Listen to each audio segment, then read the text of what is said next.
Приветствуем вас, друзья! Это проект «Единомышленники» на канале Гагауз Медиа.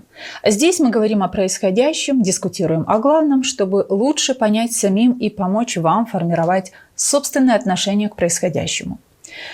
Между Комратом и Кишиневым вновь непростой период. Несмотря на многочисленные заявления о необходимости диалога и поиска компромиссов, вопрос проведения выборов в Народное собрание Гагаузии по-прежнему остается заблокированным. Кто на сей раз блокирует и почему? Чего хочет Комрат и на что готов Кишинев? Как управляемый хаос вносит еще больше раздора в жизнь страны и автономии? И есть ли сегодня политическая воля для выхода из сложившегося тупика? Об этом поговорим в этом выпуске, друзья, но перед тем, как, предлагаем вам подписаться на наш канал, если вы этого еще не сделали. Гагауз Медиа – это место дискуссии о том, что важно знать каждому гражданину. Мы есть во всех социальных сетях. Следите за нашими дискуссиями, оставляйте свои реакции, комментарии. Для нас это важно, друзья, поверьте. И помните, чем больше единомышленников, тем сильнее наша Молдова. Мы все хотим достойных условий жизни. Мы все хотим качественной медицины. Мы все хотим хорошие дороги и коммуникации. Мы все хотим высокие зарплаты и пенсии. Мы все хотим, чтобы работали законы. Мы все хотим лучшего для Молдовы, и это нас объединяет. Значит, мы единомышленники. Друзья, сегодня в нашей студии историк, эксперт сообщества OHDOC Штефан Бежан. Штефан Бежан – историк, эксперт сообщества OHDOC. С 2016 по 2017 годы ассистент преподавателя университета Дунаре Дижос, Галац, Румыния. С 2016 по 2022 годы учитель истории в теоретическом лицее имени Михаила Еминеску, Комрат. С 2022 по 2024 годы журналист-расследователь на ТВ-8. С января 2025 года эксперт сообщества OHDOC. Образование. В 2014 году завершил обучение на факультете истории в Галатском университете, Румыния. В 2016 году получил степень магистра истории и философии в этом же университете. В 2021 году защитил докторскую диссертацию в университете Галац, Румыния. Публикации. Книга «Гагаузы. Происхождение, историческая эволюция и расселение в Южной Бессарабии» и автор ряда статей о гагаузах. Профессиональные успехи. Признан лучшим молодым педагогом Гагаузии в феврале 2019 года. Занял второе место в октябре 2019 года в национальном конкурсе «Педагог года» в Республике Молдова. Здравствуйте. Добро пожаловать в нашу студию.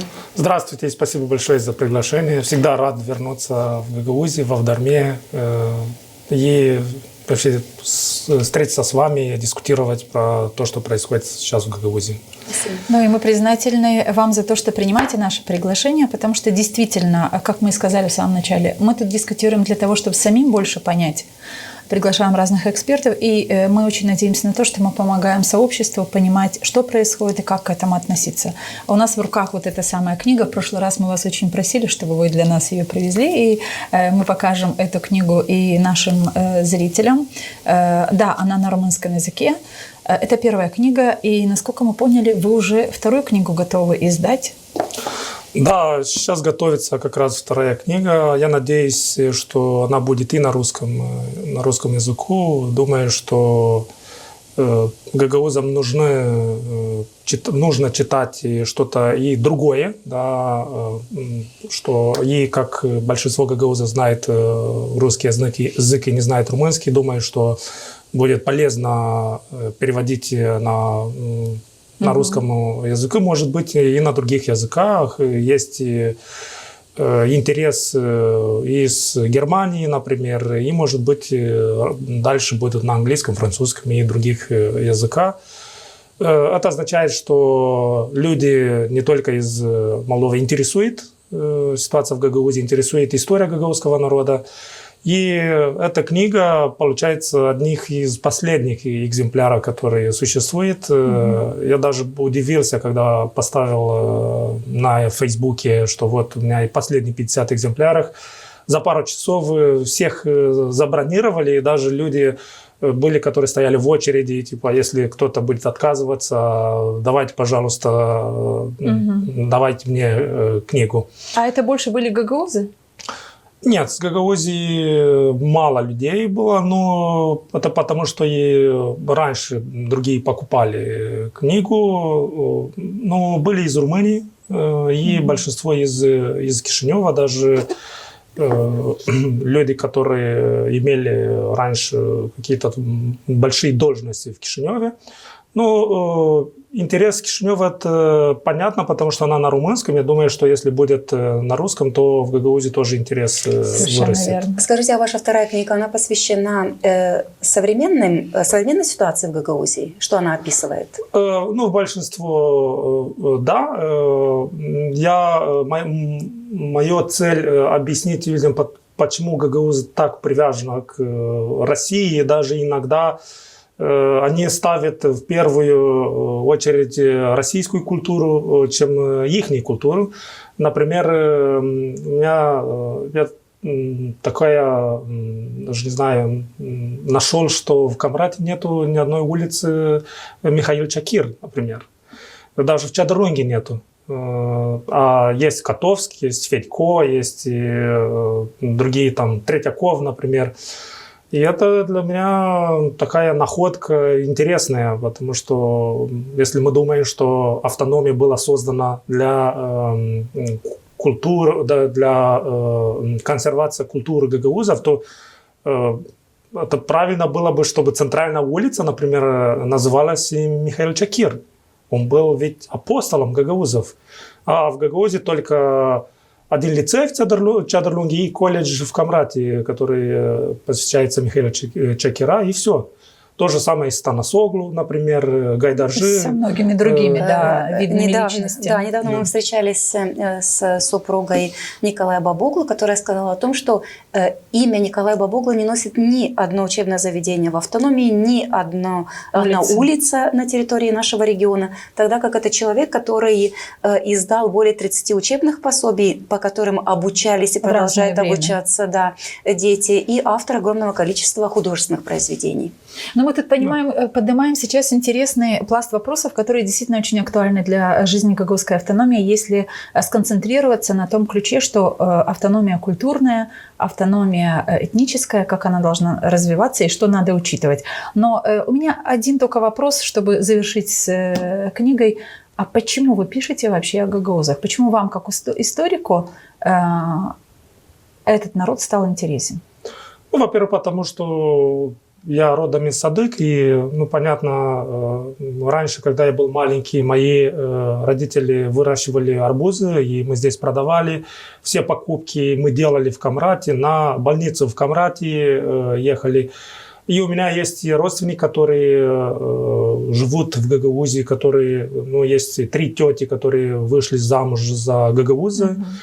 Так что интерес к гагаузам – это, понятно, естественный, натуральный, потому что здесь мы соседи рядом.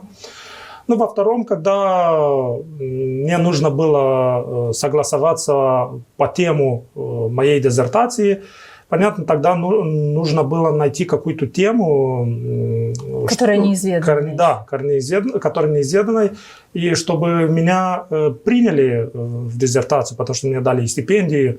Поэтому вместе с моим наставником мы считали, что вот тема гагауза как раз интересна. Я, когда начал изучать историю гагаузов и исследования гагаузов, я не знал почти ничего про историю гагаузов. Но мне стало очень интересно. У меня такое вдохновение. Я хотел все это, не делал, потому что надо, а потому что хотел. И начал читать очень много. Но, естественно, через эту книгу я закончил где-то в 2020 году, диссертацию в 2021 было. Но, естественно, сейчас через, получается, 5 лет опыт другой, читал побольше книг. И если эта книга больше техническая, потому что когда ты сдаешь диссертацию, нужно какие-то там рамки есть какие-то. Да. То вторая книга будет в стиле журналистическом, наверное. Да, экспертная, наверное. Да, что такое, и будет легче даже почитать, чем эту. Поэтому И она основана на настоящей, даже я трогаю темы, как выборы в Гагаузии, как скандал с ГРТ и другие там. Замечательно. То есть жизнь идет гагаузской автономии, и тут же она уже станет достоянием какого-то исследовательского труда, который описывает сегодняшнюю жизнь. Конечно, на русском языку есть много книг, есть очень хорошие исследования, но иногда они слишком субъективные, потому что слишком у них такой советская печать. Стиль имеете в виду? Стиль и много манипуляций тоже есть в некоторых книгах, но есть материал на русском языку. Я думаю, что нашим гражданам из Республики Молдова тоже нужно знать, кто такие гагаузы, чтобы легче понять то, что сейчас делается в Гагаузе, потому что меня на многие телевидение приглашает, и все такие шокированные. А как Шор мог Гагаузию захватить? А как, что Гагаузы пророссийский? Я им говорю, а где вы раньше были? Это случай не с 23-го года. Это 30 лет незнание, то, что наше правительство не действовало, как надо было, не открыли там румынские школы. Есть разные ошибки, которые мы с Кишинева делали. И главная причина этих ошибок – это то, что мы не знали, кто такие гагаузы. Давайте про ошибки. Давайте поговорим про ошибки. Посмотрим на эти ошибки с двух сторон. Значит, первое. Какие ошибки за последние годы, давайте возьмем 5-6 лет, допустила гагаузская сторона власти Гагаузии по отношению к Кишиневу по установлению взаимодействия, на ваш взгляд?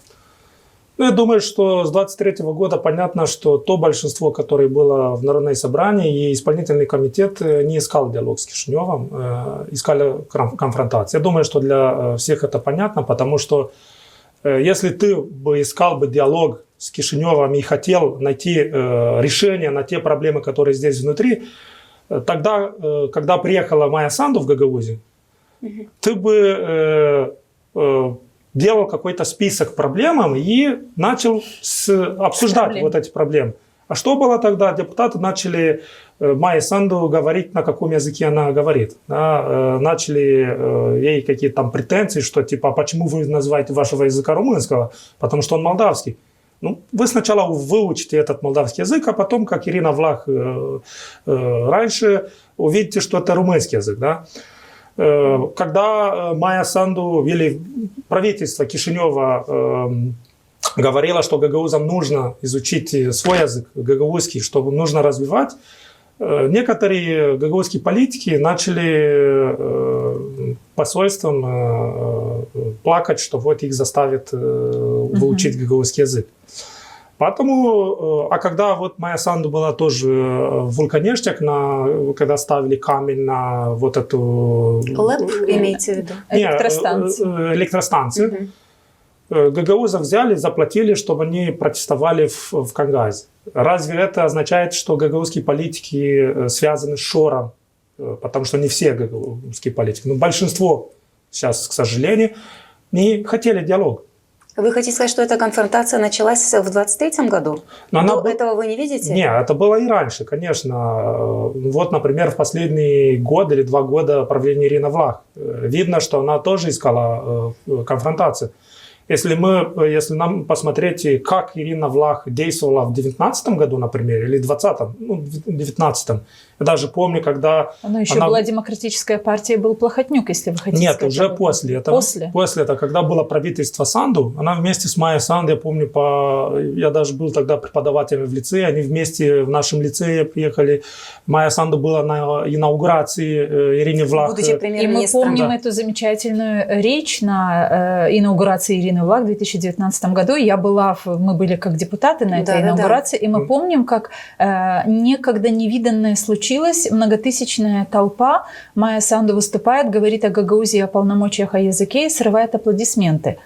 Это было на самом деле неповторимое что-то для политиков из Молдовы. Да, и это показывает еще один раз, что дискурс местных политиков имеет очень большое значение.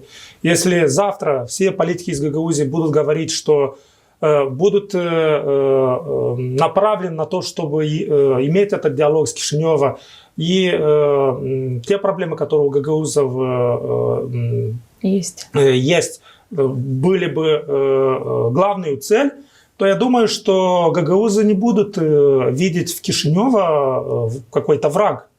Не будет вот такое ощущение в обществе, что Гагаузия как-то отделено. У нас есть социальный опрос Промолекс, который показывает, что еще много людей из Гагаузии не чувствует себя, где-то 50 с чем-то процентов не чувствует себя часть молдавского общества. Да. И это проблема не только гагаузской автономии, а в первую очередь это проблема государства, у которого должна была быть какая-то стратегия по объединению страны. Тогда у гагаузов не было бы вот этого ощущения, что мы не часть Молдовы. Но, конечно, ошибки и в Камрате, и в Кишиневе. Да, а ошибках Кишиневе, ошибки Кишинева, что вы видите? Ну, во-первых, давайте посмотрим, сколько сейчас заведений в Гагаузии, где румынский язык преподавания. Есть Еминеску в Камрате, есть в Гагаузии.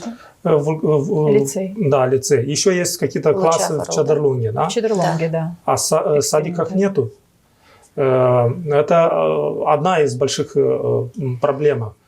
Дальше. У нас садика гагаузского нет, и школ гагаузских нет. Но это теперь вопросы не к вам, а к нам, гагаузскому сообществу. Поэтому, ну и раньше даже мы говорили про Ирину Влах. Я помню, как она боролась за лицей Еминеску. Ирина Влах тоже в 2018 году, в 2019 году, когда она приезжала в Народное собрание и просила денег, тех 5 миллионов, которые после стали 10 уже, потому что... Да, но она ездила и в Румынию, встречалась с представителями политическими, и в том числе говорила о том, что мы в Гагаузии хотим, и дайте нам эту поддержку, мы хотим развивать лицей Еминеску. Тогда все было хорошо. Да, и в Кишиневе, когда нужно было найти 5 миллионов, не нашли, или нашли... очень много времени занималось, чтобы найти этих 5 миллионов. А концерт на 2 дня за 10 миллионов делали. Какой концерт? Сокен Ельзи, какой там концерт это в 24 году, когда был концерт в День независимости, и было 2 дня концерта, а Министерство культуры потратило 10 миллионов тогда. А вот 5 миллионов для румынского лицея в Камрате нашли в конечном счете, но нужно было побольше времени. Вот эта проблема в Кишиневе, одна из проблем Кишинева. Дальше бывшие правительства, да, даже правительство Филат, потом Плахотнюк, что они делали? Они просто взяли в Гагаузии какие-то там политики, которым они думали, что у них есть какая-то власть, и просто подкупали их.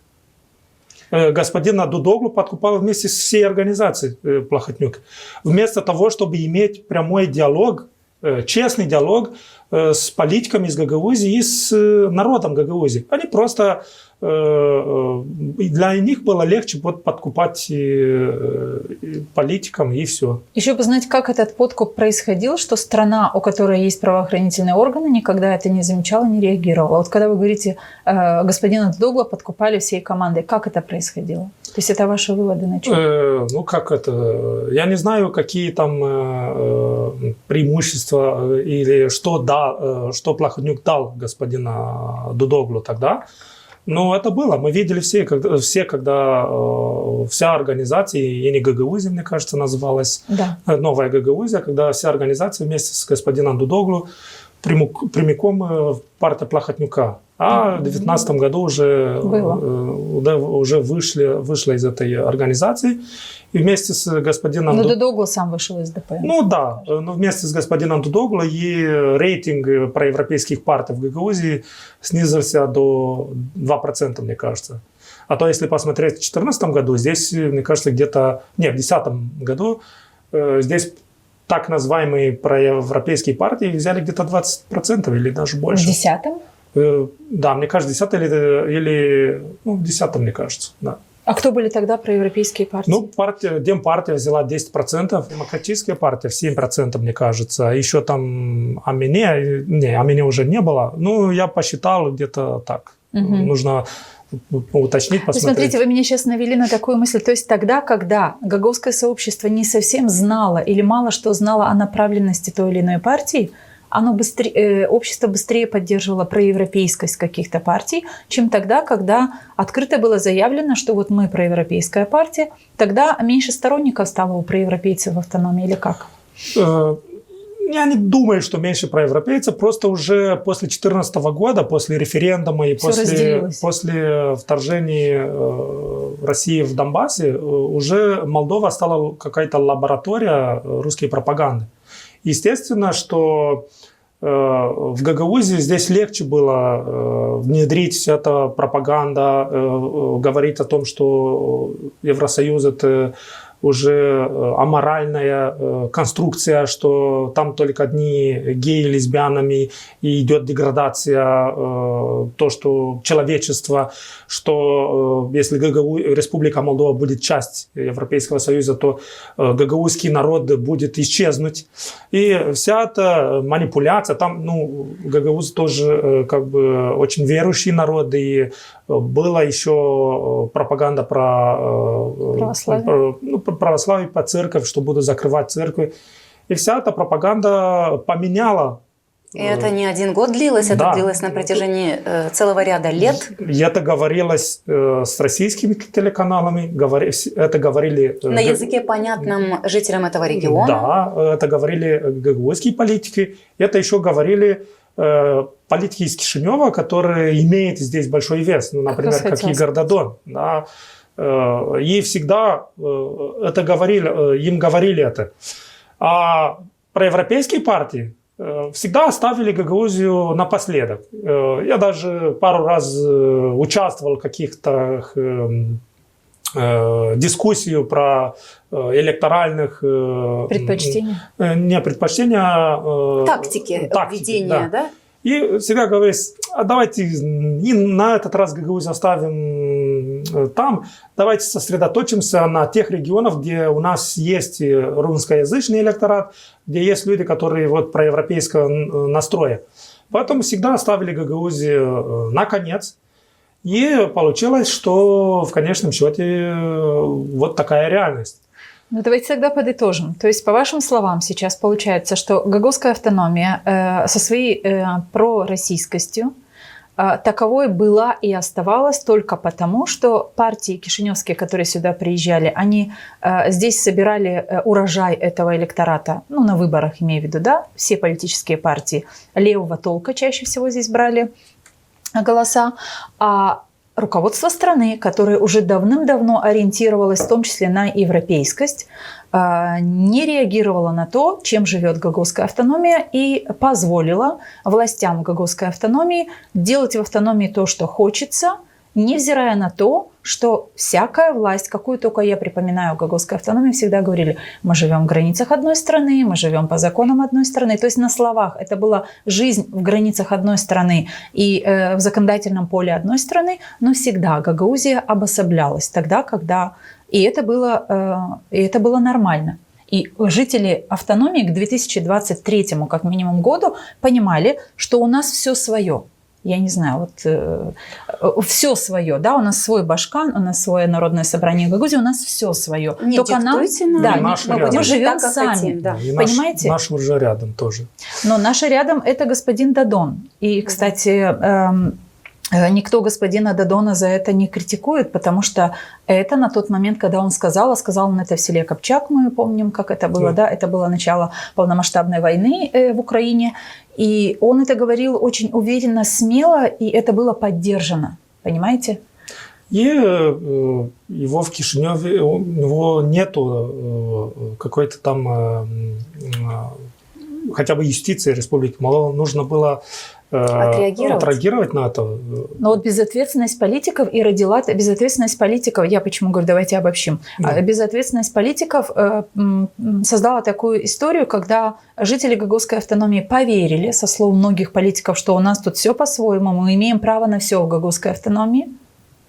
А политики, которые приезжали из Кишинева, говорили: да, мы с вами, только надо поддержать только левые партии. И поэтому к 2026 году Гагаузия оказалась в руках Шора, как... 23-му году, да, вы имеете в виду? Я имею в виду к 23-му. Я имею в виду к 26-му году, Лена Федоровна. Потому что с 23-го он пробовал взять, у него это получилось. Избран был Башкан, который он привел в Гагаузию. Никто из избирателей такую персону, как Евгения Гуцул, не знал. И поэтому я говорю, что к 26-му году мы подошли с тем, что в Гагаузии расставил точки над «и» господин Шор, но не власть гагаузской автономии, не власть в Кишиневе. И это и есть минус государства, как мне кажется. Да? То есть государственные структуры, которые проявили в разные периоды жизни гагаузской автономии и Молдовы, проявляли определенную халатность.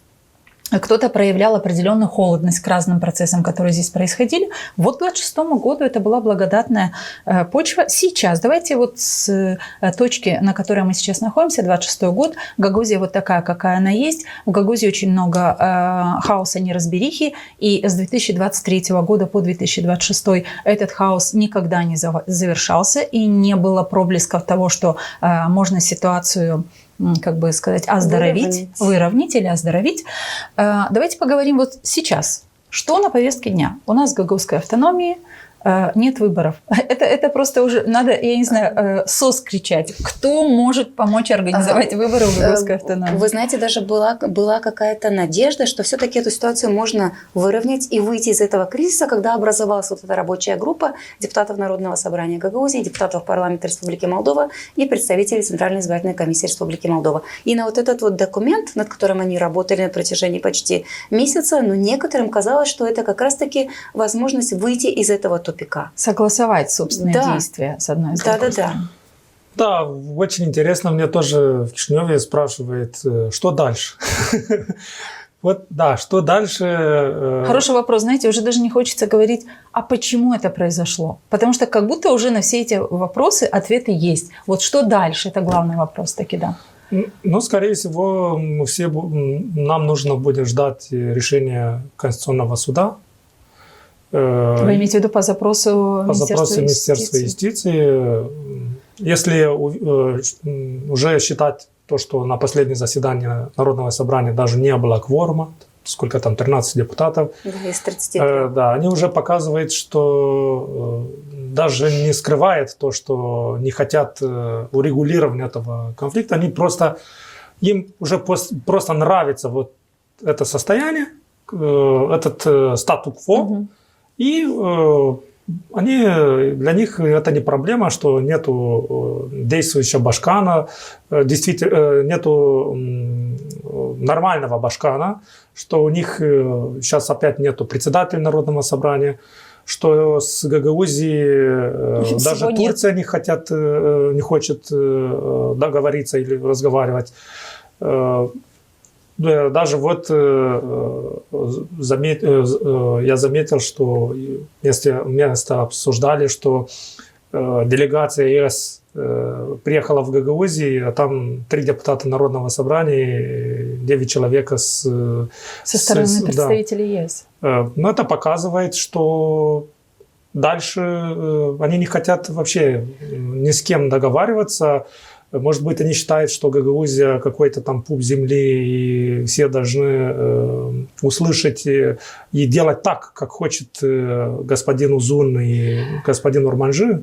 Но смотрите, пуп земли не хочется использовать такое, потому что пуп земли не является ни одна страна и не является ни один человек в этой земле. Все-таки земля на этой земле, все-таки земля – это что-то такое, которое объединяет граждан разных стран, разных национальностей. Гагаузия действительно не должна чувствовать себя таковой, как вы назвали, но и одновременно с этим, мне кажется, что в такой формулировке есть некое оскорбление. Потому что мы не на русском, не пуп земли, да, такой перевод, не потому что пуп земли, а потому что каждый гражданин важен для любой страны. Точно так же каждая автономия в любом государстве, она тоже важна. И мне хочется, я думаю, что мы тут условились и договорились, да, что я намеренно считаю, что там, где страсти накалены, как минимум мы не должны их накалять. Хотя бы для того, чтобы люди понимали, что ориентир на то, что нужно договариваться, он никогда не исчезнет в этой стране с повестки дня. И гагаузы будут поняты только тогда, когда граждане нашей страны, молдаване и представители власти захотят услышать. И только тогда гагаузы получат умиротворенное отношение к автономии в этой стране, когда мы захотим, чтобы мы слышали тех, кто живет вместе с нами в этой нашей стране Молдове.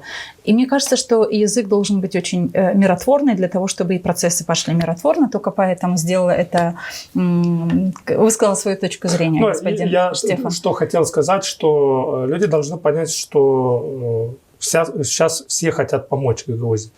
Но есть уже какая-то усталость и от иностранных политиков, и в Кишиневе тоже есть какая-то усталость. А Гагаузия не проблема, как Урмунский пролив, например, да? Чтобы всех интересовало. Они могут в каком-то конечном счете говорить: ну, вы не хотите, ну, оставайтесь так, и все. Я говорю про тех людей, которые хотели бы помочь Гагаузии. Те люди, которые заинтересованы, чтобы этот конфликт между Кишиневым и исчерпан, и чтобы дальше Гагаузия была функциональная автономия. Совершенно верно. Чтобы был бюджет, потому что у нас сейчас будет в декабре народное собрание, нужен будет утвердить бюджет. А как у нас есть и другие проблемы, которые должны быть решены еще до того, как будет утвержден бюджет на Новый год. Вы знаете, вот об этом я хотел говорить. Может быть, да, на русском слишком жестко, на румынском неудачно. Бурику поментулу, и это не оскорбление. Ну, может, да, поэтому я извиняюсь. Не владею русским языком очень хорошо. Мы очень признательны, что вы соглашаетесь с нами говорить на русском. Мы каждый раз с Леной Федоровной, когда приглашаем гостей, каждый раз говорим, что мы очень признательны, потому что мы понимаем, ваш рабочий язык румынский и английский, и вы работаете с этим языком, и вы имеете полное право в этой стране говорить на этом языке. Но вот такая особенность Гагаузии, что нам нужны эксперты, которые на языке доступном и понятном в 2026 году для жителей Гагаузии будут говорить свое мнение. Давайте вернемся к тому, что до того, как говорить о заседании Народного собрания Гагаузии последнем, которое все-таки не состоялось, да, кто-то бойкотировал, об этом еще поговорим, но всегда для какого-то события, чтобы оно произошло, кажется, в политике всегда есть какие-то предвестники. Вот давайте послушаем. Вы знаете, что 27 мая в Гагаузию приезжал господин Озеров, посол Российской Федерации. И вот мы хотели бы 2 цитаты зачитать двух людей. Одна из них принадлежит, конечно же, господину Озерову, который был в Гагаузии. И вот что он сказал в ответе журналистам на вопрос, в чем суть этого визита. Визит носил информационно-консультативный характер. Мы обсуждали весь спектр вопросов, связанных с жизнью и деятельностью Гагаузии, политической, экономической и социальной ситуацией. Одновременно с этим, день спустя, господин Гросу, спикер парламента Республики Молдова, по-моему, это было в день заседания парламента, по этому же визиту сказал следующее. Это попытка, этот визит имеет в виду, да, это попытка повлиять на выборы в автономии. Мы ясно дали понять, никому не позволим вмешиваться во внутренние дела Республики Молдова. Выборы должны проходить в интересах граждан Молдовы и жителей Гагаузии. Власти не позволят никому вмешиваться во внутренние дела страны.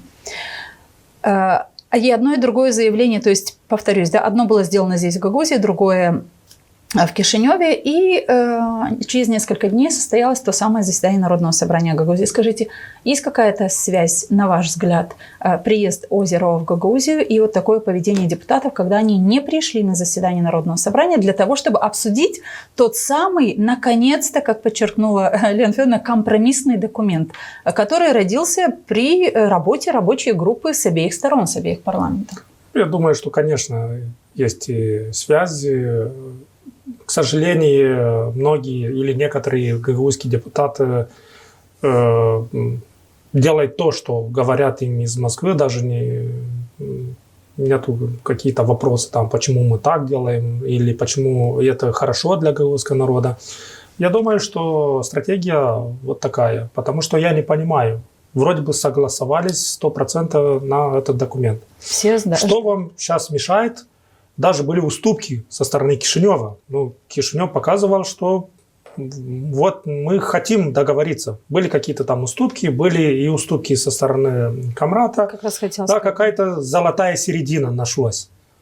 А сейчас, когда вроде бы конфликт исчерпан, даже я смотрю на господина Леча, он такой лояльный сейчас, у него он поменял свою риторику. И когда вроде бы все, уже есть какой-то компромисс, вот они бойкотируют. Я думаю, что это уже новая стратегия, как дальше продлевать вот этот конфликт.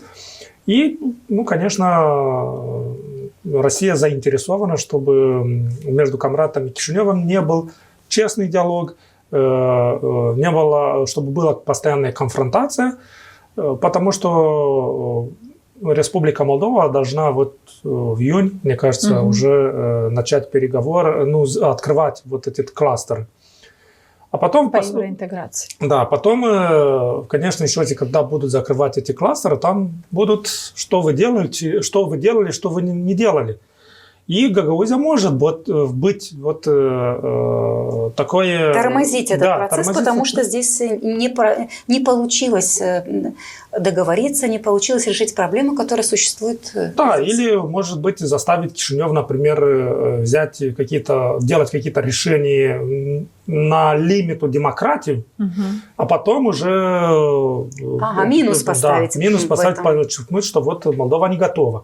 И если мы будем смотреть в истории, то в 90-х годах, когда Республика Молдова хотела выйти из состава Советского Союза, и Гагаузах, и Приднестровский регион начали здесь качать, чтобы была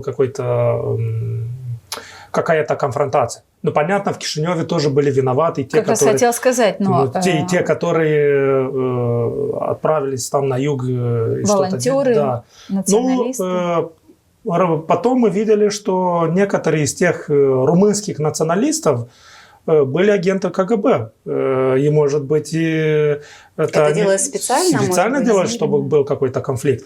В 2014 году, когда даже в 2013, в конце 2013, когда Республика Молдова должна была подписать договор в Вильнюсе, опять началась здесь конфронтация, типа Гагаузия имеет такой особый статус, имеет право для выхода из состава Республики Молдова. Правда, что по закону 344 из 23 декабря первая статья, первая статья пишется, что если Республика Молдова будет терять свою независимость, Гагаузия имеет право на свое самоопределение. Но гагаузы или здесь какие-то там политики говорят уже, что если Молдова будет частью Европейского Союза, то это уже теряется какая-то там независимость. То есть идет интерпретация этого пункта. Поэтому используют, когда им удобно, и когда каждый раз, когда Республика Молдова делает какие-то там шаги, чтобы не сорвать отношения, а резать вот этот кордон между Москвой и Кишиневом, вот каждый раз и Гагаузию, к сожалению, использует, чтобы держать Республику Молдова на месте.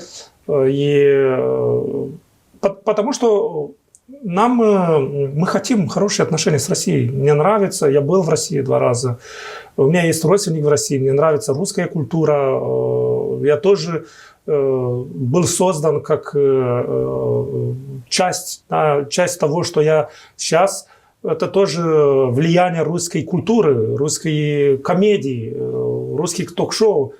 Мы ничего не имеем против российского народа. Но то, что сейчас Россия, это агрессивная, это страна, которая хочет завоевать других. Вот что нам не нравится. Не то, что мы имеем что-то против русского народа. Ну, смотрите, Штефан, давайте сделаем здесь небольшое такое не отклонение, а отступление, да, от темы, которую сейчас обсуждаем. Но вы говорите, я тоже часть того русского мира под влиянием культуры, кино, я не знаю, там еще информации. Мы все развивались, да? Но вам удалось что-то сделать, как-то еще проинформироваться и понять, что в этом сегодняшнем мире, когда мы говорим о влиянии российской пропаганды на нашу жизнь, вы поняли, что значит пропаганда и что значит мы, как культурная идентичность, как народ, как автономия, как страна, как независимое государство, суверенное государство. Но ведь то, о чем вы говорите, это непонятно очень многим, как минимум, если говорить сейчас об автономии, жителям автономии. И в этом, правда, есть большая вина государства, которое с момента признания независимости и суверенитета, возможно, не сделало очень многое для того, чтобы граждане всей страны понимали, какие опасности существуют, что мы имеем как независимая страна, от чего нам надо отгораживаться, насколько это опасно для сознания людей, если мы подвержены информационной политике других государств. Ведь об этом не говорилось, и теперь получилось, что в час X, это или 2014 год, или 2023, когда Шор здесь назначал свое управление, скажем, да, свой исполком, оказалось, что гагаузы в этом как раз и виноваты. Мне кажется, именно это становится таким мерилом, что гагаузы виноваты. Понятно, виноваты в гагаузы в чем? Что мы не до конца понимаем, что одна страна, и у страны есть стратегия. И если в стране был проведен референдум, и граждане этой страны большинством, даже если 1% или сколько там была разница на референдуме по евроинтеграции, даже меньше 1%, даже если это так, меньшинство подчиняется большинству, значит, мы должны принять, что Молдова двигается по евроинтеграционному пути. Правильно? Но ведь с момента, как прошел референдум, никто гагаузам как общественности, как целой автономии, никто не объясняет, а что получит гагаузская автономия, двигаясь по пути евроинтеграции. Но мне кажется, что это огромный пробел Кишинева и государства как такового, нет? Можно тоже эту мысль вначале продолжу и дадим вам слово. Дело в том, что если посмотреть на гагаузов, вот термин евроинтеграция неприемлем у большинства здесь Гагаузии. Но если посмотрим на то, как живет Гагаузия и на то, как относятся ее граждане к тому, что является составной частью Европейского Союза, то мы выделяем следующее. Очень многие жители Гагаузии работают сегодня в странах Европейского Союза. И приемлют. Некоторые уже обосновались и там живут. Часть родителей, допустим, получает поддержку от своих детей, которые проживают в Европейском Союзе или работают, получают... Ездят в гости. Да, ездят в гости.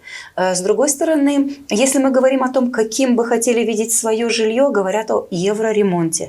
С третьей стороны, во многих населенных пунктах реализовано огромное количество каких-то инфраструктурных проектов или других каких-то проектов, которые изменили облик населенных пунктов. То есть вот это все приемлемо и сосуществует одновременно вместе с тем, что евроинтеграционный путь Республики Молдова неприемлем большинством. То есть здесь есть, соглашусь, наверное, недоработка.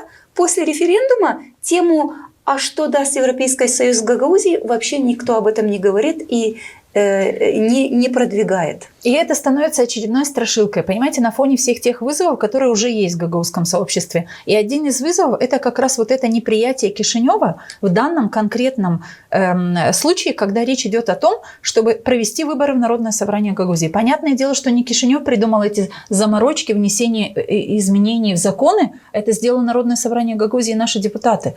Но то, что кто-то эти сценарии прописывал, и то, что кому-то это было выгодно, вот этот хаос создать в Гагаузии, явно не жителям самой гагаузской автономии.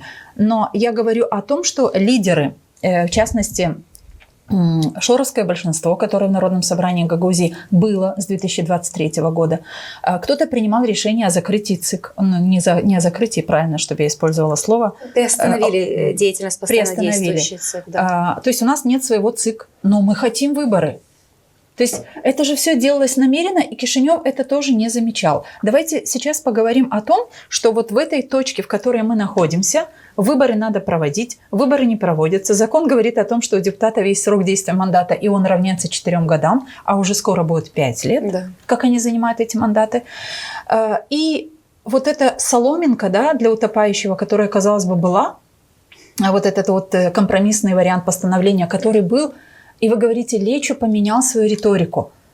Вот мне просто стало в этот момент интересно, а что господину Лечу? Господин Орма же тоже, кстати, поменял свою риторику в ходе процесса общения с Кишиневым, в частности, со спикером Гросу, они виделись с президентом Санду. Что поменялось для этих депутатов? Что они стали продвигать вот этот компромиссный документ, но они не убедили своих коллег быть на заседании Народного собрания Гагаузии и проголосовать за этот документ. Как вы думаете, вот сейчас Кишинев какую позицию может занять? И как вы думаете, есть ли для вас, как для эксперта, который наблюдает, есть ли то самое окошко, которое может еще использовать гагаузские депутаты для того, чтобы все-таки выборы состоялись и прошли? Ну, во-первых, это нужно спросить юристов, какая там окошко может быть. И, во-вторых, в 1940 года, когда Советский Союз отправил ультиматум Румынии, король Карла II официально не хотел дать Бессарабию без боя. Его это официальная позиция была. Но неофициально он делал столько, назывался Консилио де Корана, королевский консилиум. Совет. Он делал столько этих советов, и большинство из тех, которые были у него под подчинением, голосовали, чтобы отдавали без боя. И он типа подчинялся вот этого голоса. Играл. Да, а Карл II был диктатором. Вот тот же самый сценарий могут быть и с господином Лечо, господином Орманже. Да, они вроде бы с Кишинева согласовались, а вот депутаты не хотят. А может быть вот такой сценарий. Не знаю точно, но я думаю, что может быть вот такой сценарий. Насчет того, как... То есть это сводится к мысли, что никакой готовности со стороны гагаузской автономии запустить компромиссный вариант не было. И поэтому спокойно отреагировали на то, что члены президиума даже отсутствовали на последнем заседании Народного собрания Гагаузии. То есть почему мы говорим члены президиума? Потому что члены президиума – это люди, которые получают заработную плату. И они не приходят на работу для выполнения своих функций. И, кстати, не то, что не приходят, а все говорят о том, что они просто пили кофе в кафе напротив. То есть они в тот день были в Камрате, были в непосредственной близости от здания, где должно проводиться заседание Народного собрания Гагаузии, но они просто пили кофе в это время и наблюдали, наверное, на экранах своих телефонов за тем, что происходит в зале. Вот у нас в студии действующий учитель еще гагаузского языка. Я хочу спросить, если учитель не придет на 3 урока в школе, этот учитель может дальше на второй день прийти также в школу, как ни в чем не бывало, и продолжить свои занятия? То есть к этому учителю будет применено как минимум какое-то применено наказание. Почему? Потому что ты прогуляла, тебя не было, ты не предупредила. Депутаты не пришли на заседание Народного собрания Гагаузии, и господин Лечо на заседании, по-моему, да, которое...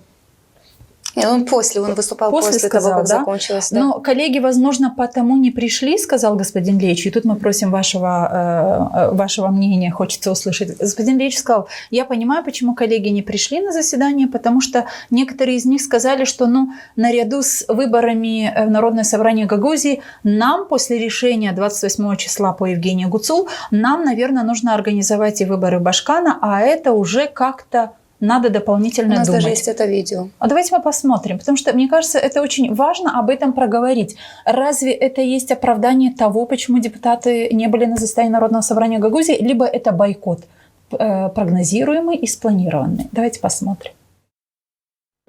Вы знаете, повестка была озвучена. Сегодня должно было быть проведено очередное заседание Народного собрания. И одним из самых главных вопросов, который подлежал рассмотрению, это принятие постановления об утверждении положения о порядке проведения региональных выборов депутата Народного собрания следующего созыва. К сожалению, кворума не было.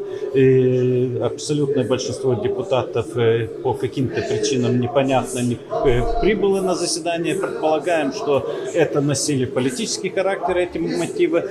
Почему? Насколько я знаю, кулуарно общался с коллегами, которые не оказались сегодня в зале заседания. Это вызвано и новыми обстоятельствами, связанными с вынесением апелляционной палаты Кишинев решения о лишении свободы госпожи Гуцул Башкана Гагаузии и, соответственно, необходимости рассмотрения вопроса о назначении выборов и Башкана Гагаузии одновременно с выборами депутата Народного собрания.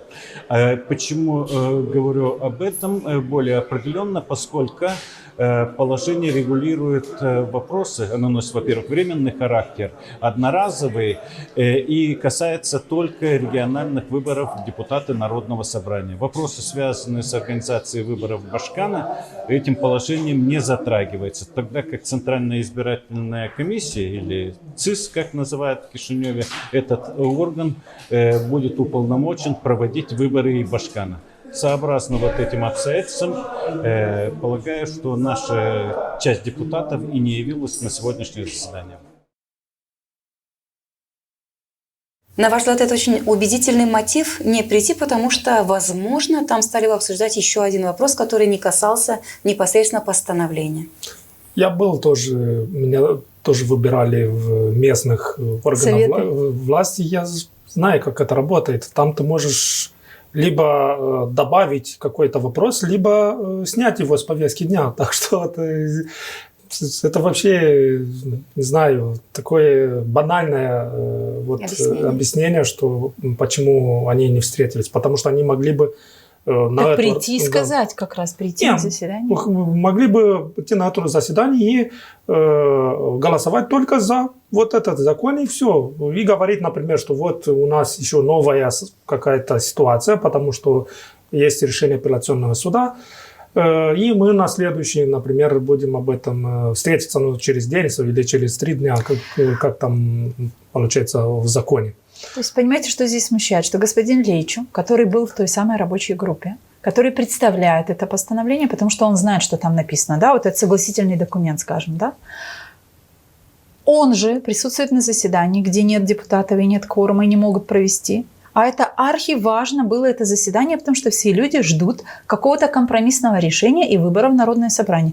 Он же оправдывает тех депутатов, которые не были. То есть не пришли депутаты для того, чтобы высказать свою точку зрения. Это рядовая трусость депутатская, наверное, нет, потому что там нет трусливых депутатов. Мы видели, как они очень часто свое мнение высказывали очень открыто. То есть не пришли депутаты какие? Не было депутатов-социалистов. И давайте тут мы с вами, как с аналитиком, давайте поразмышляем, кого не было и почему этих людей могло не быть. Помимо того оправдания, которое для них, как мне кажется, придумал господин Лейч. Можно добавить одну маленькую мысль перед вашим ответом? Вот социалисты, мы наблюдали за тем, как они неоднократно говорили о том, что выборы срываются именно по вине президиума и по вине того прошоровского большинства, и так Константинова лично. Да. И вот они говорили о том, что выборы нужно проводить, из-за вас они не проводятся. А вот сейчас, когда была возможность проголосовать за это постановление, практически всех депутатов от партии социалистов на этом заседании не было. Ну, это еще один аргумент в том, что, к сожалению, большинство депутатов Народного собрания не сами решают, как голосовать и что делать, а им кто-то говорит, как это делать. Почему? Потому что если просто анализировать с точки зрения политического поля в Гагаузии, сейчас социалисты должны были быть первые заинтересованы в том, чтобы проводились выборы и в Народное собрание, и на Башкана Гагаузии. Почему? Потому что у них есть самые такие сильные структуры. Скорее всего, их кандидат будет во втором туре и имеет очень большое сильная поддержка. Вы имеете в виду о башканских, возможно? От башканских. И сколько у них там сейчас депутатов? 6 или 6 или 7? Да. Скорее всего, у них будут больше депутатов на следующих выборах. Почему же они не заинтересованы? Значит, команда из Москвы такая, чтобы они сорвали вот эти выборы, потому что я не понимаю, вот если эти депутаты подумали бы хотя бы о интересах партий, не о интересах Гагаузии, а о интересах партии, они бы были на этом заседании и проголосовали, и были бы первыми заинтересованы в том, чтобы проводить эти выборы.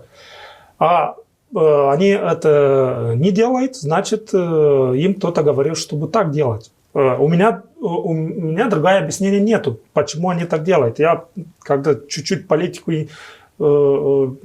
знаю, и у меня нет другого ответа на этот вопрос, почему социалисты так делают. Потому что раньше, я помню, когда и господин Димитроглу говорил, что отставка всей исполнительного комитета, а сейчас как раз, когда у них вроде бы есть большинство, да, они уже не используют этих рычагов. Может быть, тактика еще и другая, да, чтобы господин Лейчу и господин Арманджи типа поменяли свои взгляды. Типа? Да, чтобы имели поддержку со стороны ЕС, может быть, и Турции, да, может быть, и им... Хотя нет, господин Лейчу сам говорил, что и Турция, и... Европейский Союз помогали им вот в этой работе. Помогали и говорили, а что вам мешает договориться? И, может быть, они сейчас поменяли, вроде бы поменяли свой взгляд, и они уже им говорят, мы хотим, ну вот, они не хотят. Может быть такая стратегия, но у меня другое объяснение на это нету. Почему вот социалисты вот так делают? Еще, есть ли у вас объяснение тому, что в Гагаузии именно с 2023 года не появлялись депутаты от той или иной партии, представляющие Гагаузию саму, потому что от партии социалистов есть депутат в парламенте Республики Молдова, который представляет партию социалистов от Гагаузии. Всегда раньше, до 2023 года это было всегда. Какие депутаты не представляли бы в той или иной партии Гагаузию, они всегда приходили в Гагаузию и всегда высказывали свою точку зрения тогда, когда были какие-то такие события, как минимум. И просто приезжали в Гагаузию для того, чтобы побыть на заседаниях Народного собрания, повлиять или высказать позицию партии. Я сейчас, наверное, не надо перечислять, все это знают. Но с 2023 года мы здесь не видели ни господина Узуна, который является депутатом парламента Республики Молдова, от социалистов. То есть, как вы можете это объяснить? То есть, всегда гагаузы, которые были в парламенте, от любой партии, повторюсь, они всегда приезжали в Гагаузию и высказывали свою точку зрения. Мало того, с 2023 года здесь никогда не было, ни разу не было госпожи Влах, которая все-таки 8 лет была башканом и могла бы, пользуясь тем авторитетом, который у нее был, как видно было из последних выборов, помочь и представителям власти, и жителям автономии понять, что происходит, почему происходит, и своим политическим влиянием, в конце концов, помочь этой ситуации. Как-то можете объяснить это? Здесь есть еще только один маленький нюанс в том, о чем вы сказали, Оксана Федоровна. Надо справедливости ради сказать о том, что Александр Стояноглу участвовал в работе той рабочей группы, и он высказался по поводу вот этого постановления, что постановление выверенное, что здесь нет никаких проблем в потере каких-то полномочий Гагаузии и так далее. То есть он этот документ, он из Кишинева, правда, об этом сказал. Да, но я как раз имею в виду, что эти депутаты не приезжают в Гагаузию. Чем вы можете это объяснить? Раньше всегда это было... Был господин Суходольский, например. Скорее всего, это... Суходольского нет давно здесь? Нет, до 23-го. До 23-го? Скорее всего, речь идет о сфере влияния. Гагаузию с Москвы отдали Шору. И поэтому остальным можно... И остальные нужно было держаться чуть подальше. Потому что, поскольку я знаю, говорил с людьми из Гагаузии, Ирина Влах, например, в 2024 году у нее даже не была такая кампания яркая здесь в Гагаузии. Она была башкана Гагаузии 8 лет. И у нее такой позорный результат на 3-м месте после Виктория Фортуна. И даже знаю, что в Чешмекёе был такой анекдот, что она в Чешмекёе Виктория Фортуна взяла первое место. Такой анекдот, почему вы голосовали за Фортуну? Ну, это потому, что хороший парень. Поэтому можем так объяснить, что вот Гагаузия была в сфере влияния Шора, а сетка Шора работала на Виктории Фортуна. И, может быть, поэтому Ирина Влак, у Ирины Влак было в Белцах, она первое место взяла даже в Окнице, мне кажется, или второе место. Но она больше работала в тех районах. Да. Может быть, у них какая-то... Им с Москвы дали вот сферы влияния. Ты туда, а Гагаузия осталась Илана Шора и тех людей, которые вот...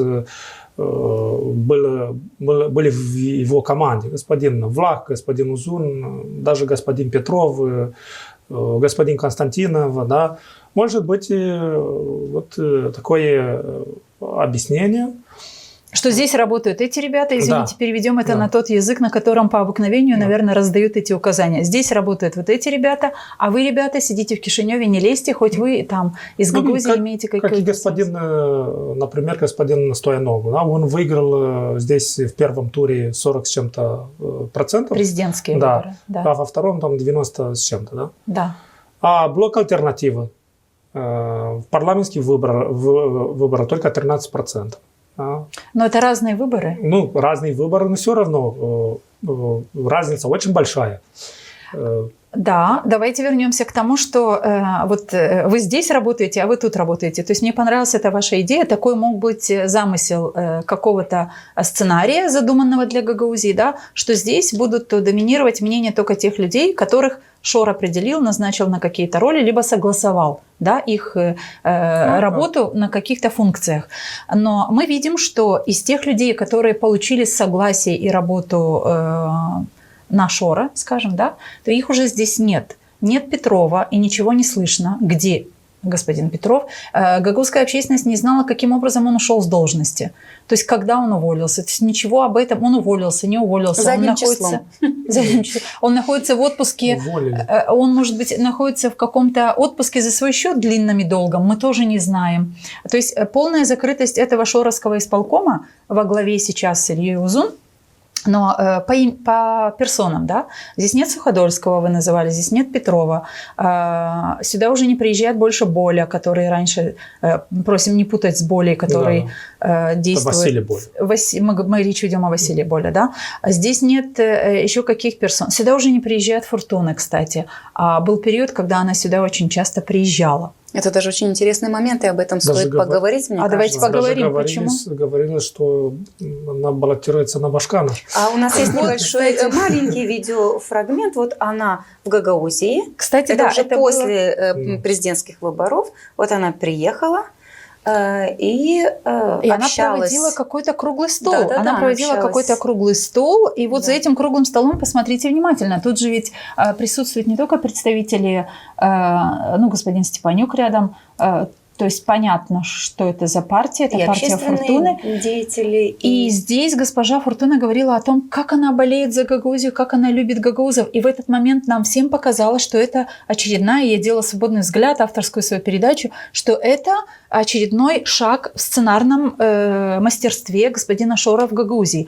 И вот после этого такого бенефиса госпожи Фортуны ее здесь нет. Как вы думаете, почему отдалились одни персоны, и появление случилось, приход случился, но не задержалась здесь Фортуны в общественности? Почему? Ну, знаете, есть много закулисные игры, которые мы не знаем. Например, вот как раньше было, тоже люди спрашивались, а где, например, исчезнула госпожа Таубер или господин Цуркан.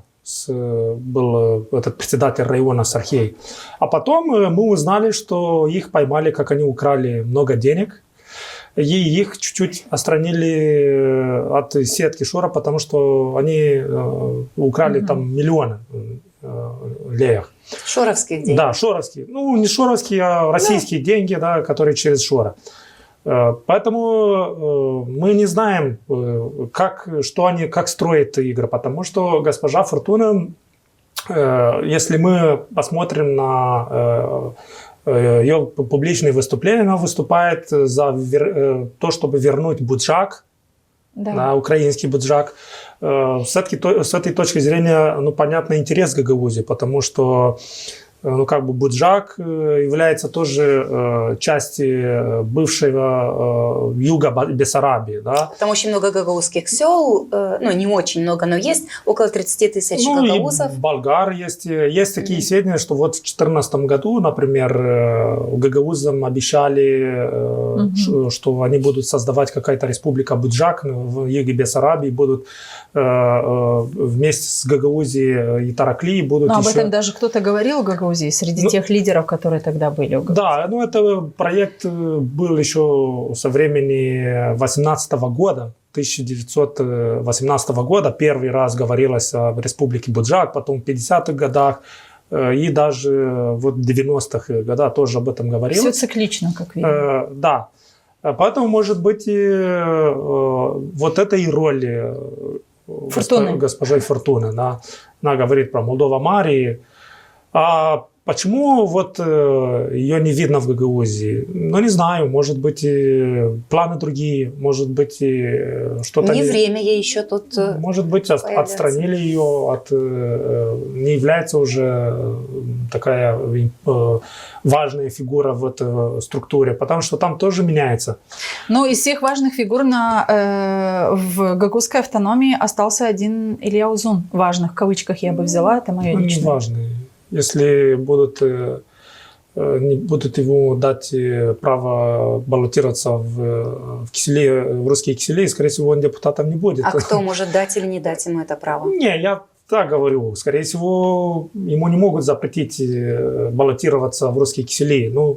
Если подумать, теоретически подумать, что ему нужно будет баллотироваться в Камрате, он, скорее всего, не станет депутатом.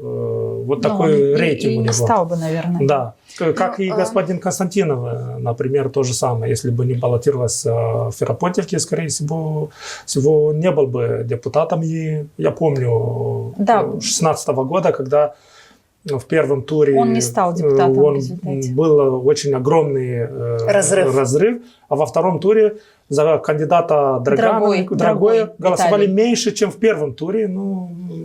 Понятно почему. Вы заговорили о Илье Узуне.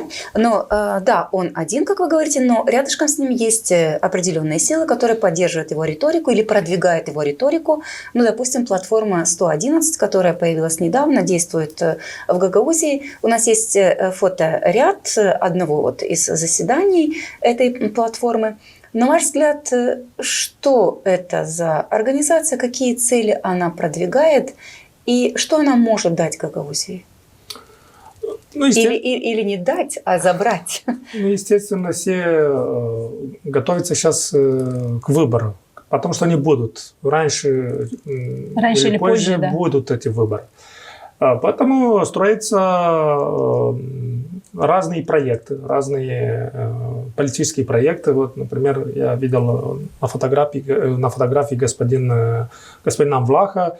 У него вроде бы есть своя организация «Наша автономия», или как называется? С Ваней Панин. И ее меньше сейчас видно в последнее время? Да. Переформатировались, возможно, в такую платформу? Может быть, да. Поэтому каждый сейчас пытается... Я думаю, что борьба действительно будет в Гагаузии, как было в 2023 году. В первом туре была борьба, но борьба была внутренняя, кто будет новый Башкан Гагаузии, потому что новый Башкан Гагаузии имел бы связи напрямую с Кремлем, да, и был доступ к деньгам. Поэтому я тоже думаю, что сейчас в Гагаузии тоже будет борьба. Простите, я хочу вас попросить извиниться. Остановите здесь, пожалуйста, свою мысль. Вы говорите, будет борьба за Башкана, который будет иметь связь с Кремлем и деньги. Было в 23-м году. В 23-м году. Так, в 23-м году избрался Башкан, который имел связь с Шором, с Россией, совсем денег не было в Гагаузии. Как не было? А где деньги? Нет. Где деньги были в Гагаузию вложены благодаря тому, что были какие-то хорошие связи? Вы имеете в виду деньги в Гагаузию? Штефан имеет в виду деньги тем, кто продвигал. Да, продвигал. Я благими мыслями была занята в момент, когда вы говорили о деньгах. Я думала только о Гагаузии, о том, какими деньгами могли бы развивать автономию. Понятно, что Игорю Додону, например, не нравилось, что он не был первой скрипки в Москве, что ему нужно было подчиняться Шору. Но это не нравилось, возможно, Ирине Влах. Ирине Влах тоже. Да. Почему? Потому что раньше у них был прямой связь с Кремлем. Игорь Додон а теперь на фотографии была Евгения Гуцул. И господин Шор управлял всей этой сеткой. И им это не нравилось. Поэтому борьба была внутри Гагаузии. Когда Москва говорила, что все, пора объединяться, они объединялись. И мы все знаем, что госпожа Влах и господин Додон друг друга у них ссора какая-то, да. Но когда им говорили, что нужно объединяться, вот объединились. Или господин Воронин с господином Додоном. Они не один раз публично оскорбляли друг друга, а когда нужно было объединяться, вот объединились. Поэтому думаю, скорее всего, это такая борьба. Скорее всего, Ирина Влах захочется еще один мандат Башкана, потому что это будет политический вес для нее. Но вчера, коль мы сегодня записываем, вчера я посмотрела кусочек эфира, где Ирина Влах впервые 10 месяцев спустя приняла участие в передаче у Артура Ефремова и сказала, что ответила на этот вопрос, что она не намерена баллотироваться в Башканы, она будет развивать партию «Единая Молдовия», за что она сейчас и взялась. Может быть, тогда она захочет иметь большинство в народные собрания. Она имеет я видел, их платформа, работает. Да, определенное движение, те люди, которые были с ней близки. Когда появилась возможность поверить в то, что выборы вот-вот состоятся 21 июня, или это были мартовская на март, то тогда кандидаты от ее партии, конечно, уже активно тут работали. А теперь очень интересная картина. Как только они услышали, что выборы возможны, эти люди что-то делали, беспокоились о заботе, о Тамае, об учителях, о дорогах, не знаю о чем. А как только исчезла вот эта возможность проведения выборов, никакой уже этой работы те самые представители партии не проводят. Вот так, к сожалению, выводы должны делать жители Гагаузской автономии, которые должны дать этому оценку. Как так получается? Временная забота о людях только тогда, когда подходим к выборам. Друзья, у нас рубрика «Люди говорят что». Штефан Бежан в нашей студии, и вы оставайтесь с нами, подписывайтесь на наш канал, если вы этого еще не сделали.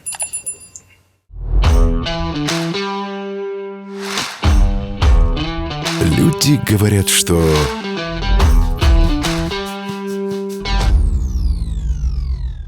Люди говорят, что политический кризис выгоден депутатам, которые боятся новых выборов. Я думаю, что правда, потому что, может быть, некоторых не будут пускать на этих выборах, а других гагаузы уже не будут выбирать, потому что большинство гагаузский народ знает, что эти депутаты тоже виноваты в этом кризисе. И, скорее всего, без денег, с честными выборами их не будут выбирать. Поэтому, да, я думаю, что так. Люди говорят, что Кишинев вспоминает о Гагаузии только перед выборами. Да, это правильно. Хотя в последнее время мы видим, что интерес к Гагаузии намного больше, чем раньше. Но, к сожалению, и пророссийские партии, и проевропейские партии интересуют Гагаузию только перед выбором, а проевропейские партии даже никогда не интересует, а потом просто оскорбляют, что вот гагаузы опять голосовали так или так. А они не делали ничего, чтобы ситуация была по-другому. Люди говорят, что жители региона продолжают поддерживать политиков, связанных с Илоном Шор. Мы видим, что так. Но все равно сетка Шора сейчас намного ослаблена, чем 2 года назад. Понятно, что большинство жителей Гагаузии уже не получает и деньги со стороны Шора, поэтому их интерес к сетке Шора не такой силен. А другие местные жители, которые честно думали, что ШОР будет сделать край мечты, уже видели, что это было какой-то там большой обман, что ШОР использовал Гагаузию только для своих политических целей. Люди говорят, что не знают, какую выгоду может получить обычный житель Камрата, Чедерлонги или Вулканеш от евроинтеграции. Но не все. Многие знают и видели, какие пользу может быть. И практически в каждом населенном пункте Гагаузии есть европейские инвестиции. Но я согласен в том, что большинство или многие жители Гагаузии неправильно понимают то, что является Европейский Союз, и поэтому их легче манипулировать. Поэтому, да, нужно проинформировать людей, а не так просто для галочки, а реальные кампании формирования, реальные действия для того, чтобы люди понимали, что является Европейский Союз, и не были жертвами тех страшилок, которые сейчас в Гагаузии и даже в Республике Молдова в целом. Люди говорят, что постоянный конфликт между Кишиневым и Камратом делает автономию и страну слабее. Да, всегда, даже в любой семье, когда члены семьи ругаются друг с другом, это ослабляет семью, потому что когда есть ссора, это внешний фактор может легче повлиять на то, что случается внутри страны. Поэтому, да, эта конфронтация ослабляет и Кишинев, и Республика Молдова в целом, и Гагаузию как часть Республики Молдова. Люди говорят, что Кишинев не хочет развития Гагаузии и мало вовлекает регион в процессы, которые меняют страну. Неправильно, хотя, может быть, некоторые политики и некоторые чиновники из Кишинева действительно не хотят развития Гагаузии. Но в целом мы видим, что есть разные проекты инвестиций в Гагаузии. Населенные пункты из Гагаузии были включены в САТУ Европеан. Из государственного бюджета отправляют деньги, да, даже вот в бюджет Гагаузии более 50% это из государственного бюджета. Так что в целом проблема не в том, что с Кишинева не хотят инвестиций в Гагаузию, проблема в том, что у нас мало денег, и единственный наш шанс – это европейская интеграция, европейские инвестиции.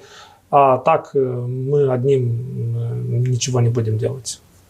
Люди говорят, что требование знать румынский язык настраивает негативно гагаузов к властям страны. Ну да, гагаузы, всегда, когда человека ты заставляешь что-то делать, он будет негативно относиться к этому.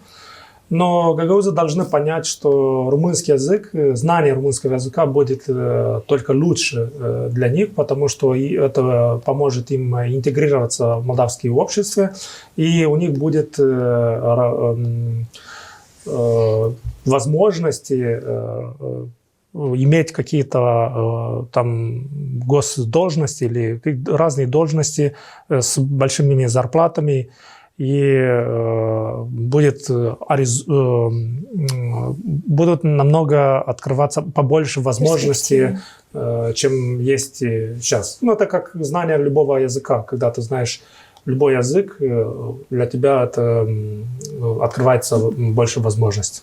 Я хотела вас просто попросить вернуться к той теме, которую мы обсуждали до начала этой рубрики. У нас есть высказывание уже, скажем так, экс-спикера Народного собрания Гагаузии Ормеджа, или пока еще не можем так говорить. Прям свежий. Но почему нет? Человек сделал заявление и заявил о своей отставке. Мы говорим об Ормедже. Да, и он сказал высказал мысль по поводу того, что тех, кто работал над этим постановлением, считают, что они сдают полномочия. Он сказал о том, что полномочия сдают как раз-таки другие. Кто и кто будет в этом виноват? Давайте послушаем его высказывание, а потом обсудим.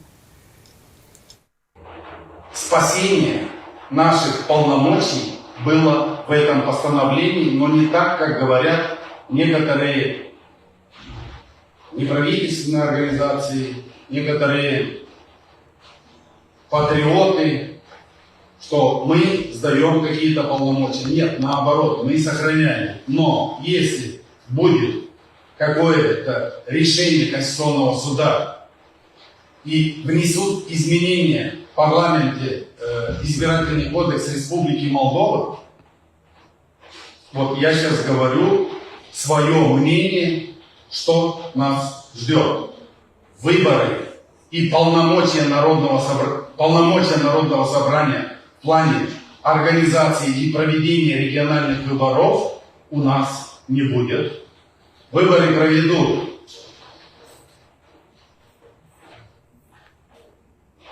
ЦИК Республики Молдова. И вот эта ответственность за потерю полномочий ляжет на тех господ, которые сегодня трубят во все средства массовой информации, что ряд коллег, которые были в рабочей комиссии, сдают полномочия Гагаузии. Вот через 3 месяца, запомните их хорошо, вы узнаете, кто сдает полномочия Гагаузии. Как можно относиться вот к сказанному человеком, который возглавлял, исполнял обязанности руководителя Народного собрания, который был явным и всегдашним участником работы рабочей группы? Мы помним, какой был настрой, в том числе и у господина Лейчу, и у... Вы подметили Лейчу, но абсолютно я с этим согласна. И у Орманжа был такой настрой до начала этой рабочей группы. В результате поработали, и сейчас мы слышим, вот это искренне, как вы думаете, то, о чем говорит господин Орманж?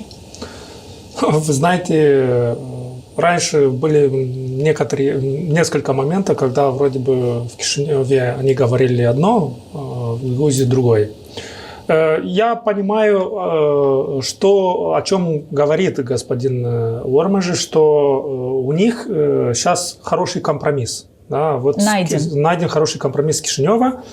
А если они не будут голосовать за это постановление... Снова хаос. Снова хаос – это одно, но когда будет решение суда, уже депутаты Народного собрания не имеют возможности поставить там своих, там, не знаю, найти какого-то компромисса. Да?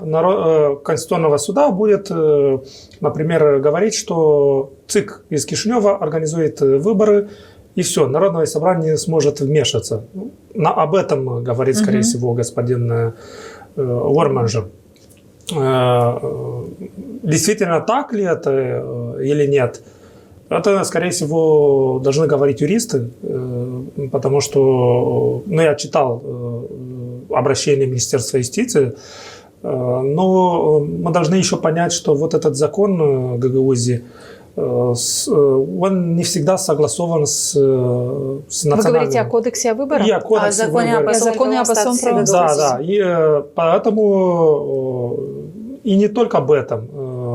Там есть даже, например, нету четкого определения, как парламент Республики Молдова должны консультировать Народное собрание для поменения, чтобы поменять закон, который действительно и дает какие-то там полномочия?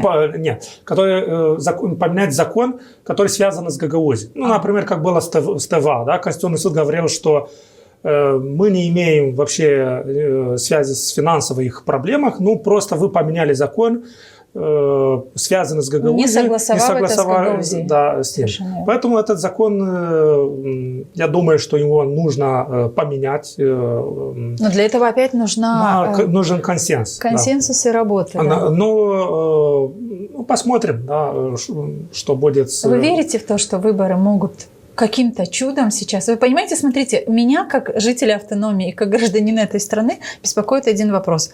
Вот в законе было четко написано, что 4 года мандат, и вот он обязан на Народное собрание назначить дату выборов. трижды уже назначали дату выборов, получается, ни разу ее не провели. И когда появилась возможность компромиссно решить этот вопрос, снова он не решен. Теперь после вчерашнего заседания, бойкотируемого некоторыми, однозначно, и вот такое обращение, как мне кажется, искреннее с господина Орманжи, что потом, давайте через 3 месяца назовем тех предателей, кто предал, кто там патриот, не патриот. То есть это же говорит о разочаровании каком-то на данном этапе, да? Но если разочарование такое есть у представителя законодательного органа, то сколько разочарований должно быть у людей, которые финансируют из своих налогов этот самый орган, и не только его? В том числе исполком. Можно еще одну мысль? Вот я смотрю на эту ситуацию со стороны, и что я вижу?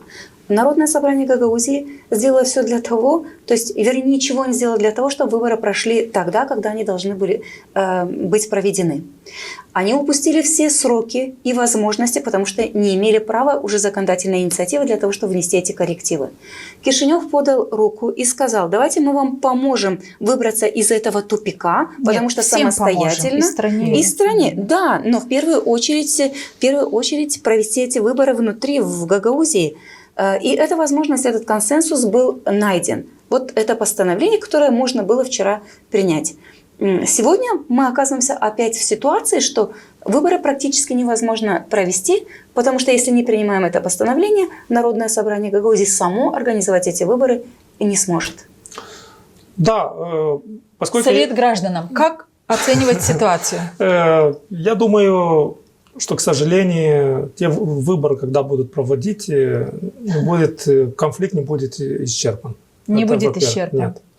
У нас вот даже в Кишиневе, да, многие говорят, вот выборы, когда будут, скорее всего, чтобы были эти выборы.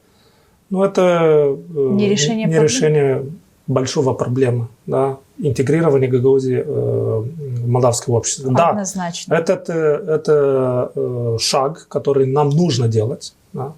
Но я надеюсь, что в Кишиневе хотя бы сейчас разрабатывает какую-то стратегию на долгий период.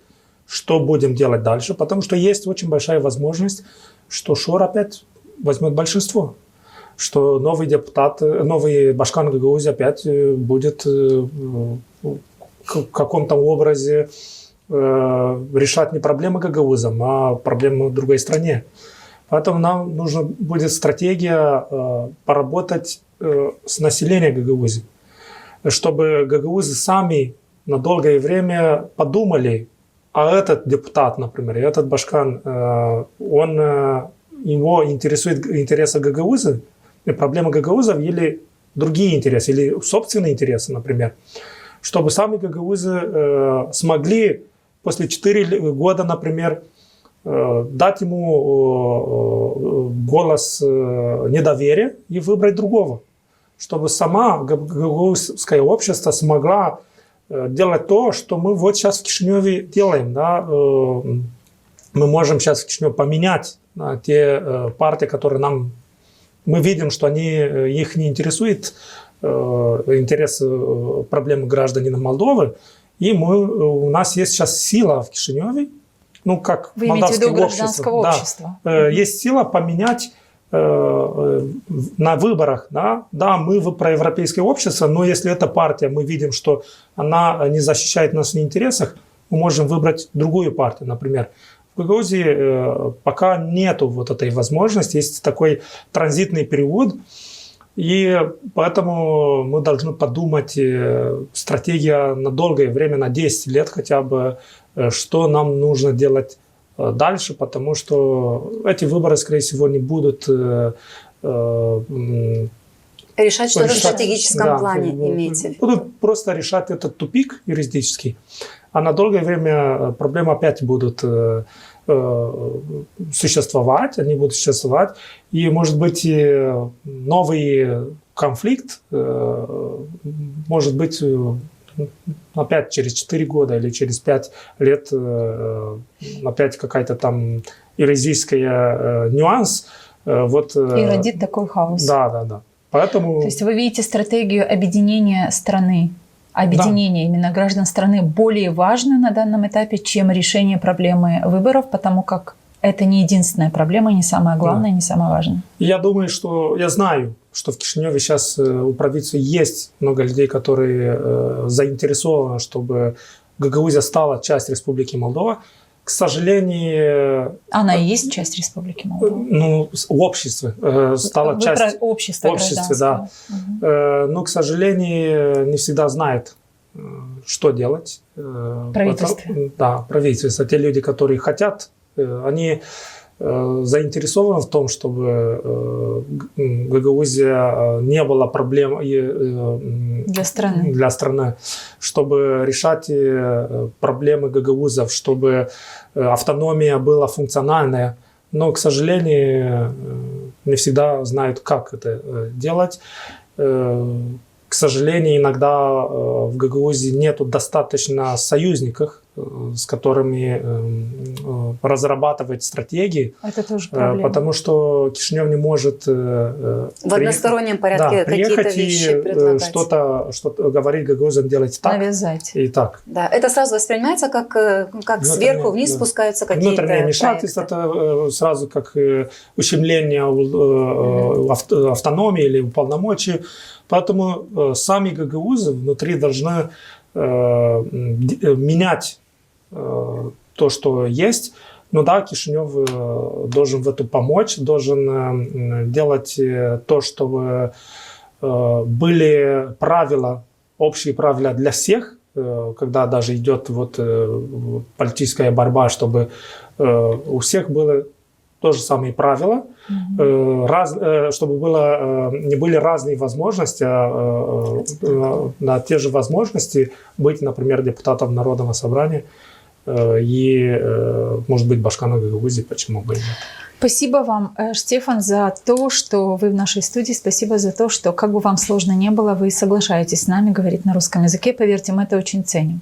Очень ценим, потому что все меньше и меньше людей, которые принимают такие приглашения говорить на русском языке. А для нашего гагаузского сообщества, к сожалению, понимаем, что это не совсем правильно, но это единственный язык, на котором можно говорить сегодня на общественные, социально-политические темы. Да, мы можем говорить и на гагаузском, и мы это делаем очень редко с некоторыми представителями нашей автономии, но с экспертами из Кишинева мы можем говорить только на русском языке. И ваши слова до Кишинева в уши, что называется, про стратегию объединения страны, мне кажется, это очень правильно, и это, соглашусь с вами, это главный документ, который должен стать документом для объединения граждан одной страны. Потому что иначе, да, вот эти временные проблемы сегодня с выборами, завтра с чем-то еще, это все равно будет временно. Важно понимать, что мы в одной стране, и это должен делать в первую очередь Кишинев. Спасибо. Пожалуйста, спасибо за приглашение. Друзья, на этом мы, Екатерина Жекова и Елена Карамик, говорим вам спасибо, что вы были вместе с нами на протяжении этой дискуссии. Делитесь ссылочкой с вашими друзьями и помните, пусть единомышленников в нашей стране будет больше. Мы тут обсуждаем важное и главное для того, чтобы самим понять и вам помочь разобраться в том, что происходит и как к этому относиться. Мы все хотим достойных условий жизни. Мы все хотим качественной медицины. Мы все хотим хорошие дороги и коммуникации. Мы все хотим высокие зарплаты и пенсии. Мы все хотим, чтобы работали законы. Мы все хотим лучшего для Молдовы, и это нас объединяет. Значит, мы единомышленники.